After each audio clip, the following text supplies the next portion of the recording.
Pemerintah Kota Surabaya resmi menyegel gudang UD Sentosa Sil milik Jan Huadiana yang berada di Surabaya pada Selasa 22 April hari ini, Tribuners.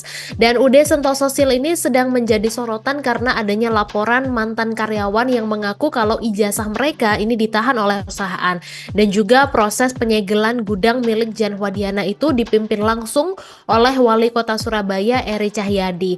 Di mana proses penyegelan juga mendapatkan pengawalan ketat dari Polres Pelabuhan Tanjung Perak, Surabaya, Tribuners.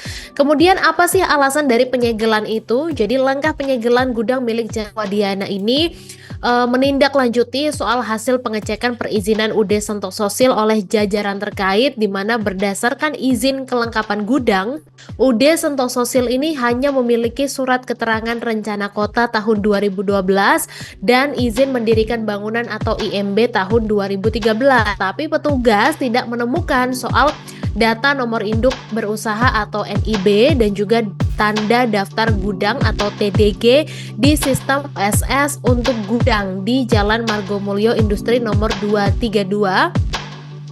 Dan kemudian Wali Kota Surabaya Eri Cahyadi juga meminta seluruh pengusaha dan investor di Surabaya untuk mentaati aturan begitu. Dan Tribuners, Eri juga turut menyinggung sikap pemilik usaha yang tidak mau kooperatif dengan petugas, di mana ketika sebelumnya petugas melakukan klarifikasi, pemilik usaha ini malah mengelak. Dan menurut Eri seharusnya setiap kesalahan harus diperbaiki, bukan justru sebaliknya, apalagi berujung dengan kegaduhan. Dan selanjutnya penyegelan perusahaan itu juga akan dilakukan sampai pemilik perusahaan ini dapat melengkapi syarat perizinan.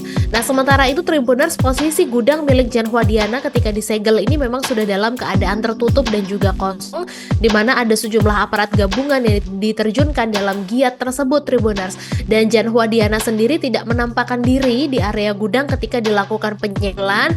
Dia juga tidak melakukan perlawanan begitu saat penyegelan terjadi. Tapi hanya ada satu karyawan yang diperintahkan untuk menemui tim dari Wali Kota Surabaya, di mana karyawan tersebut yang ikut serah terima tanda penyegelan. Dan ketika awak media mencoba mengonfirmasi, karyawan itu juga tidak mau berkomentar begitu.